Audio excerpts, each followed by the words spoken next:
तो कैसे हैं आप लोग? आई होप कि आप ठीक ही होंगे। तो ठीक हैं तो फिर हम नीट जेडब्ल्यू यूटीडी सागर के मोस्ट एक्सेप्टेड क्वेश्चंस एमसीक्यूज की सीरीज चला रहे हैं, तो उसको आप पढ़ लीजिएगा। ठीक है, तो जिसमें से हमारे 6 लेक्चर्स आपको कंप्लीट करा दिए हमने। ये हमारा 7th लेक्चर है और इस 7th लेक्चर में हम कुछ इंपॉर्टेंट क्वेश्चन देखेंगे, है ना। तो मेरे भाई मुझे ये लग रहा है कि जो मैं आपको 10, 15 या 20 क्वेश्चंस करा रहा हूँ, ठीक है, तो आप इन क्वेश्चन से आइडिया, इन क्वेश्चंस को आपको करना ही है, साथ में इन क्वेश्चन से आपको आइडिया लेना है कि किस टाइप के नीट जेडब्ल्यू या फिर यूटीडी सागर एंट्रेंस के लिए क्वेश्चन हुए, किस टाइप के क्वेश्चन आते हैं, इनसे एक आइडिया लेना है और इस टाइप के क्वेश्चंस को आपको और भी ज़्यादा सॉल्व करना है। ठीक है, जैसे मैंने मान के चलो कोई आवर्तिता से, है ना, कोई पेरियोडिक टेबल से क्वेश्चन उठाया है, तो उस टाइप के पेरियोडिक टेबल से और किस टाइप के क्वेश्चन बन सकते हैं वो बताना। जैसे मैंने कोई बॉन्ड से, हाइड्रोजन बॉन्ड से क्वेश्चन उठाया, तो मतलब इसका ये है कि आपको हाइड्रोजन बॉन्ड तो कंप्लीट करना है, साथ में सहसंयोजक बॉन्ड भी कंप्लीट करना है, आयोनिक बॉन्ड भी कंप्लीट करना है, तो मतलब जिस टाइप के और भी बॉन्ड होते हैं उन सभी को कंप्लीट करना है। ठीक है, तो कहने का मतलब मेरा ये है दोस्तों कि इस टाइप के जो क्वेश्चन कराना उनसे आप आइडिया लीजिएगा और इस टाइप के और भी ज़्यादा क्वेश्चंस को आप घर पे सॉल्व कीजिएगा, यदि आप वाकई मेहनत करना चाहते हैं और आप नीट निकालना चाहते हैं तो। ठीक है, बाकी तो मेरे भाई, है ना, टाइम पास करने वाले बहुत होते हैं। ठीक है, तो टाइम पास नहीं करना है। ठीक है, चलो तो दोस्तों, आप यदि नए व्यूअर हो, हमारे चैनल को अभी तक सब्सक्राइब नहीं किया है तो प्लीज़ चैनल को सब्सक्राइब कर लो, बेल आइकन को प्रेस कर लो। ठीक है, तो देख लेते हैं हम क्वेश्चन। आज का पहला क्वेश्चन मेरे भाई बिल्कुल ईजी क्वेश्चन है। ठीक है ना, जिसमें कोई भी ज़्यादा क्या कुछ नहीं। ठीक है, समझ लो आप इसको। गलित NaCl विद्युत का चालन करता है क्योंकि इसमें उपस्थित होता है। ठीक है, ये बोल रहा है कि जो गलित NaCl है, मतलब ये अभी सॉलिड स्टेट में है NaCl, तो बिल्कुल NaCl के रूप में ही रहेगा। लेकिन इसको गलित अवस्था में लेकर आ जाओ भाई। गलित अवस्था में जैसे ही लेकर आएंगे, इसमें थोड़ा सा ही हम इसमें जल ऐड कर देंगे तो Na+ में और Cl- में टूट जाएगा, विभक्त हो जाएगा। ठीक है, अब विभक्त हो जाएगा तो उसमें जो धारा का चालन होगा वो Na+ और Cl- के कारण होगा। समझ रहे हो ना। ठीक है, तो NaCl विद्युत का चालन करता है क्योंकि इसमें उपस्थित होता है मुक्त इलेक्ट्रॉन। ठीक है, मुक्त अणु, मुक्त परमाणु, मुक्त अणु। तो मेरे भाई थोड़ा सा मिस्टेक हो गया इस क्वेश्चन में, ये मुक्त अणु 2 बार आ गया है, यहाँ पर मुक्त अणु नहीं है, यहाँ पर है मुक्त आयन। ठीक है, क्या है? मुक्त आयन। ठीक है, और ये हमारे मुक्त आयन ही बन रहे हैं। ठीक है, तो इसका जो सही आंसर होगा मेरे भाई वो होगा मुक्त आयन। ठीक है, थोड़ा सा ये मिसप्रिंट हो गया, हमको ये बनाने में थोड़ा सा हम बना रहे थे तो उसमें मिसप्रिंट हो गया होगा, हमने ध्यान नहीं दे पाया होगा। ठीक है, तो यहाँ पर जो सही आंसर है हमारा मुक्त आयन। ठीक है, मुक्त आयन। ओके, चलो नेक्स्ट क्वेश्चन पे पहुंचते हैं मेरे भाई। नेक्स्ट हमारा क्वेश्चन है मेरे भाई, निम्नलिखित में से किसका बंध क्रम CO के बंध क्रम से भिन्न है। ठीक है, मतलब जो CO का बंध क्रम है इससे भिन्न है। ठीक है, तो इसको पहचानने के लिए सबसे बेस्ट तरीका मेरे भाई ये है कि इन दोनों के इलेक्ट्रॉन देखो पहले कितने हैं। ठीक है, तो कार्बन के पास कितने इलेक्ट्रॉन होते हैं? 6। ऑक्सीजन के पास कितने इलेक्ट्रॉन होते हैं? 8। तो 8 और 6 कितना हो गया मेरे भाई? 14 हो गया। कितना हो गया? 14। अब आप ये चेक करो कि 14 इलेक्ट्रॉन किस किस के पास हैं। तो जिसके पास 14 इलेक्ट्रॉन होंगे उसका बंध क्रम होगा, उसका जो बंध क्रम होगा CO के समान होगा, और जिसके पास 14 इलेक्ट्रॉन नहीं होंगे उसका जो बंध क्रम होगा CO से भिन्न होगा। ठीक है, तो हमें यही चेक करना है किसके पास 14 इलेक्ट्रॉन नहीं है। ठीक है, चलो इसको देख लेते हैं हम, है ना। तो थोड़ा सा यहाँ पर ये समझना है कि इस पर है प्लस। ठीक है, इस पर क्या है? प्लस है, इस पर माइनस है। ठीक है, क्योंकि ये एडिटिंग कर रहा था तब उसमें नहीं ऐड हो पाया था, बाकी अब बता दिए। ठीक है, चलो NO की बात कर लो, तो NO के पास कितने इलेक्ट्रॉन हैं? N के पास कितने हैं? 14। सॉरी मिस्टेक हो गई, है ना। N के पास कितने हैं? 7, है ना। O के पास कितने हैं? O के पास कितने हैं? 8। कितने हैं? 8। तो ये कितना हो गया मेरे भाई? 15 हो गया। कितना हो गया? 8 और 7 15 हो गया ना, तो ये 15 हो गया। अब NO+ है। ठीक है, तो N के पास कितने हो गए? 7। O+, अब O पर प्लस है, O के पास टोटल कितने होते? 8। अब प्लस लगा है मतलब इसने एक इलेक्ट्रॉन किसी को दे दिया, तो कितने बचे? 7। तो इसके पास कितने इलेक्ट्रॉन हो गए? 7। तो 7 और 7 कितना हो गया, 14 हो गया, ठीक है। अब CN के पास देखो 14 मिल जाएंगे, यहाँ पर ये N2 है, ठीक है, तो N के 7 और 7 14 हो जाएंगे, ठीक है। तो इसके पास भी 14 है, इसके पास भी 14 है, इसके पास भी 14, लेकिन इसके पास क्या है, 15। अब 14 14 वाले तो CO के समान होंगे, लेकिन जिसका 15 है वो CO के समान नहीं होगा, ठीक है। मतलब NO का जो है ना वो CO के समान नहीं होगा। NO का जो बंध क्रम है CO से कैसा होगा, भिन्न होगा, मतलब NO is a correct answer. Okay, चलो नेक्स्ट क्वेश्चन पे पहुंचते हैं मेरे भाई, है ना।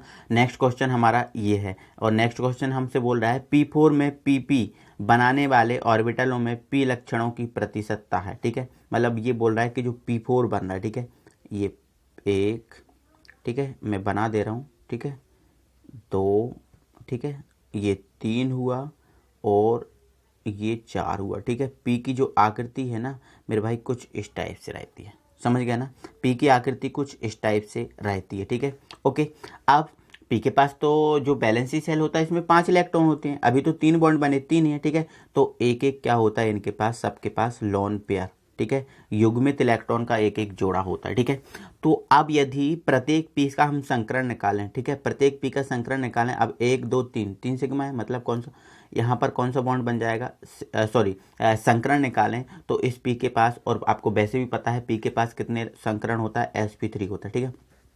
तो प्रत्येक P पे हम बात करें तो प्रत्येक P का जो संकरण होगा वो sp3 होगा, sp3 होगा, ठीक है, समझ रहा है। अब हमारे पास देखो टोटल क्या होता है, 100% होता है, टोटल क्या होता है 100%, ठीक है। अब S 1 है और P कितने हैं 3, ठीक है, टोटल 100% देना, ठीक है। तो S 1 है तो S का हो जाएगा 25, अब S का 25 हो गया तो बचा कितना 75, बचा ना मेरे भाई 3 है ना, तो ये 75, ठीक है। तो P लक्षण की प्रतिशत जो है ना वो 75% होगी, कितनी होगी 75%। आई होप कि आप समझ में आ गया होगा आप लोग को, ठीक है। चलो नेक्स्ट क्वेश्चन पे पहुंचते हैं, ठीक है।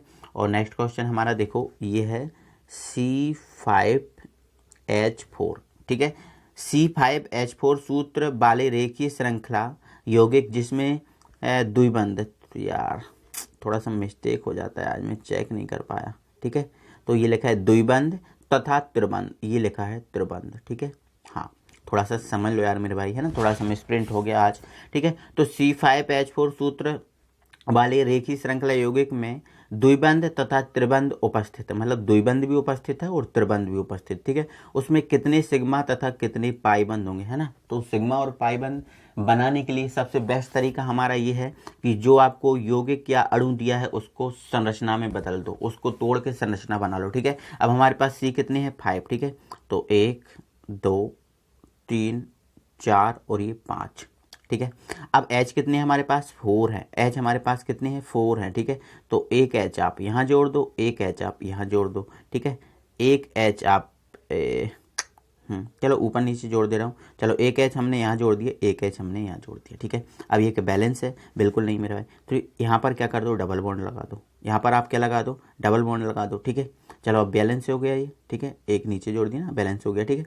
अब यहाँ पर डबल बॉन्ड लगा दो, ठीक है, चलो हो गया बैलेंस। अब यहाँ पर क्या करो, हाँ यहाँ पर आप डबल बॉन्ड लगा दो, 2 और 2 4 हो गया, ठीक है। अब 3 और 1 4, यहाँ पर डबल बॉन्ड लगा दो, ठीक है। तो आप एक तो ऐसे इसको बैलेंस कर सकते हो, एक हमारा तरीका ऐसे इसको बैलेंस करने का, डबल डबल बॉन्ड से हो जाएगा टोटल बैलेंस, डबल बॉन्ड से हो गया। अब उसने बोला त्रिबंध भी उपस्थित है, तो देखो डबल बॉन्ड और त्रिबंध तो साथ में होना पॉसिबल नहीं है, ये साथ में उपस्थित नहीं होंगे, ठीक है। या तो डबल बॉन्ड होगा या ट्रिपल, तो या तो आप ऐसे डबल बॉन्ड से बैलेंस कर सकते हो। अब मैं ट्रिपल से करके बता रहा हूँ आपको, ठीक है, देखो समझिएगा कितने इलेक्ट्रॉन है, सॉरी कितने यहाँ पर क्या है 4, ठीक है, ये द्विबंध है और ये त्रिबंध है, ठीक है। तो C हमारे पास कितनी है 5, 1 2 3 4 और ये 5, ठीक है। H हमारे पास कितनी है 4 है, ठीक है, तो 1 2 3 H H H, ठीक है, एक आप यहाँ लगा दो, ठीक है। अब बोलो ये बैलेंस है, बिल्कुल है। ये वाला बैलेंस नहीं है तो यहाँ ट्रिपल बॉन्ड लगा दो, ठीक है। अब ये वाला बैलेंस है, अब ये वाला बैलेंस नहीं है तो यहाँ पर ट्रिपल, तो ये तरीका है बैलेंस करने का, ठीक है। अब हमें क्या करना है सिग्मा और पाई बताना, ठीक है। तो आपको तो इतना मेरे भाई पता है, जहाँ जहाँ सिंगल बॉन्ड होता है वहाँ पर सिग्मा बॉन्ड होता है, बिल्कुल पता है। अब जहाँ डबल बॉन्ड होता है वहाँ पर पाई बॉन्ड होता है, बिल्कुल पता। मतलब दो दो बॉन्डों के बीच में जो बंध बनता है वो पाई होता है, और एक जो बॉन्ड होता है उस पर क्या होता है, सिग्मा होता है। इतना तो आप समझ रहे हो, ठीक है। अब देखो दो बॉन्ड है, अब नीचे से स्टार्ट करें, दो बॉन्ड है तो इसमें पाई बन गया, लेकिन इसके ऊपर अगर हम देखें, इसके ऊपर हम देखें तो एक ही बन रहा है, ठीक है। तो ध्यान रखना, आपको इतना विशेष तौर पे ध्यान रखना है कि एक बॉन्ड है तो सिग्मा, दो बॉन्ड है तो एक सिग्मा एक पाई, और यदि तीन बॉन्ड हैं, ठीक है, तो आपके बनेंगे दो सिग्मा एक, सॉरी, दो पाई एक सिग्मा, दो पाई एक सिग्मा। इतना आपको विशेष तौर पे ध्यान रखना है, ठीक है। चलो अब हम आगे बढ़ते हैं और इनको अच्छे से समझ लेते हैं, ठीक है। चलो समझ लो, एक मिनट, हाँ ठीक है। तो यहाँ पर एक सिग्मा, ठीक है, यहाँ पर एक सिग्मा, यहाँ पर एक सिग्मा, यहाँ पर एक सिग्मा, ठीक है। अब यहाँ पर दो बॉन्ड है तो एक पाई, यहाँ पर पाई, ठीक है, और यहाँ पर सिग्मा, यहाँ पर सिग्मा, यहाँ पर एक पाई, यहाँ पर एक पाई, ठीक है, और यहाँ पर सिग्मा, और यहाँ पर सिग्मा। आप देखो सिग्मा कितने हैं, एक, एक, दो, तीन, चार, पाँच, छः, सात, आठ, आठ सिग्मा हो रहा है। पाई कितने हैं, एक, दो, तीन, चार, तो आठ सिग्मा मेरे भाई चार पाई बन रहा है, ठीक है। तो आठ सिग्मा चार पाई, ये बेस्ट तरीका है, इस टाइप से आपने निकालना है, ठीक है। चलो आगे पहुंचते हैं हम अगले क्वेश्चन पे मेरे भाई, ठीक है। थोड़ा सा हम संकरण में होता है, संकरण में क्या होता है, इलेक्ट्रॉन युग्म का योग होता है, बिल्कुल नहीं होता है ना। परमाणु कक्षकों का योग होता है, बिल्कुल मेरे भाई, परमाणु कक्षकों का योग तो होता है, जो परमाणु के जो कक्षक होते हैं उनका ही तो योग होता है ना। जो परमाणु कक्षकों का योग होता है, ये हमारा सही आंसर है, ये भी गलत है और ये भी गलत, ठीक है। चलो नेक्स्ट क्वेश्चन पे पहुंचते हैं, हमारा 22वां क्वेश्चन है। हाँ, दो परमाणुओं में सहसंयोजक बंध निम्नलिखित किसके द्वारा बनता है, ठीक है। तो मेरे भाई आपको तो ये पता है, एक ही प्रकार की जब परमाणु मिलती है तो सहसंयोजक बंध बनता है, ठीक है। जैसे Cl2 हुआ, O2 हुआ, ठीक है, और ये हमारा F2 हुआ, इसमें क्या होता है, सहसंयोजक बंध है, ठीक है। तो अब एक ही प्रकार के जब परमाणु मिलते हैं तो इलेक्ट्रॉनों का वो क्या करते हैं, साझा करते हैं, ठीक है।